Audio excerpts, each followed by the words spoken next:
saya belajar Anwar dari ahli metabolisme. Saya di sini akan menjelaskan tentang materi metabolisme. Metabolisme merupakan aktivitas hidup yang selalu terjadi pada setiap sel hidup dan seluruh proses kimia yang terjadi di dalam sel beserta perubahan energi yang mengikuti perubahan reaksi kimia tersebut. Metabolisme merujuk pada serangkaian proses biokimia yang melibatkan pemecahan zat-zat makanan menjadi komponen yang lebih sederhana, sintetis molekul yang lebih kompleks, dan serangkaian proses biokimia dan transformasi energi.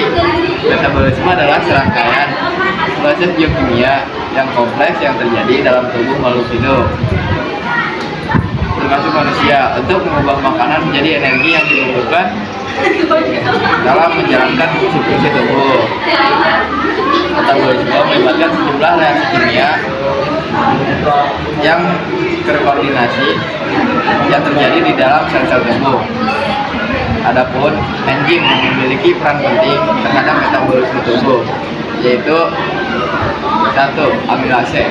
Enzim amilase tugasnya memecah karbohidrat atau pati menjadi glukosa atau gula. Yang kedua, ada enzim protease. Enzim protease tugasnya memecah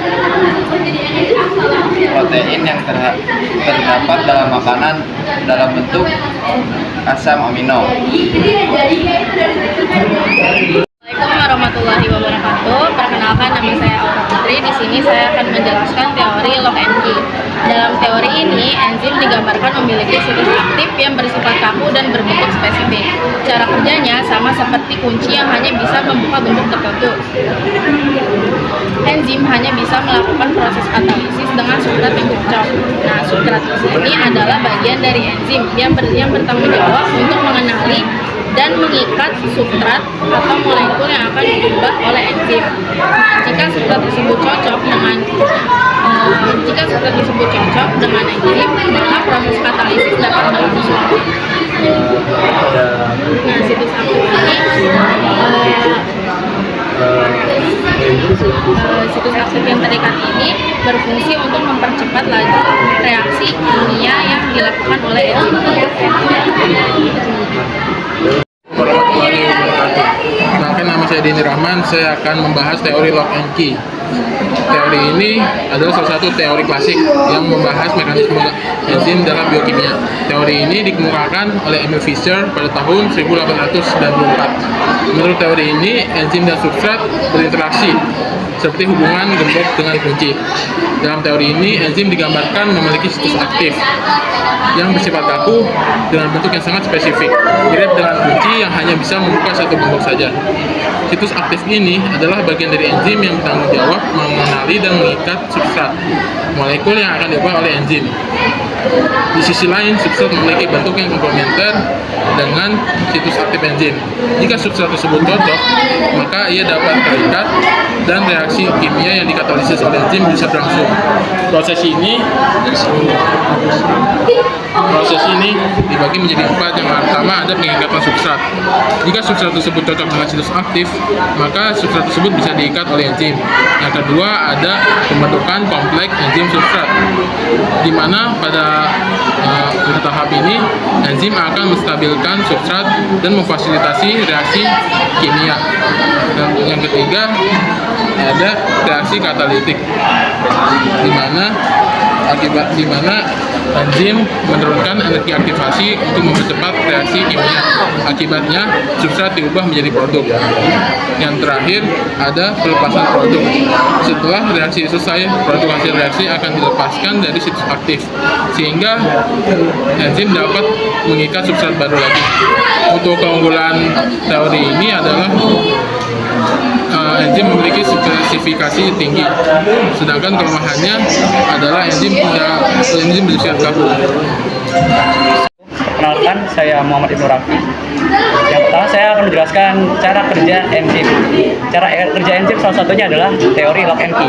Teori lock and key ini adalah salah satu teori klasik yang dikemukakan pertama kali oleh Emil Fischer tahun 1894. Teori ini menjelaskan kalau enzim punya situs aktif yang sifatnya kaku dan bentuknya spesifik.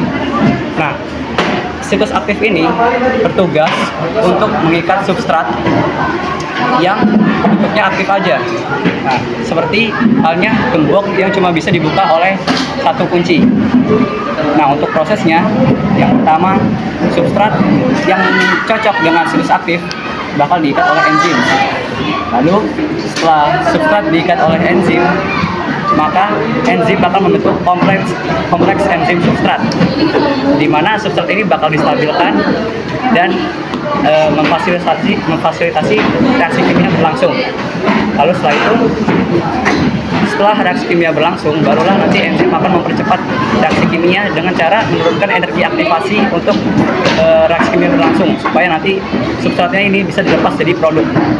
Lalu setelah itu, produk hasil reaksi ini akan dilepas supaya situs aktif ini bisa mengikat substrat yang baru. Nah, teori lock and key ini punya kelebihan dan kekurangan. Kelebihannya, teori ini bisa menjelaskan kemampuan spesifisitas yang tinggi yang dimiliki oleh enzim, sehingga dalam hal ini penting untuk proses biologis karena bisa mengendalikan dengan sangat cerara reaksi metabolik ini. Sekian, terima kasih. Warahmatullahi wabarakatuh.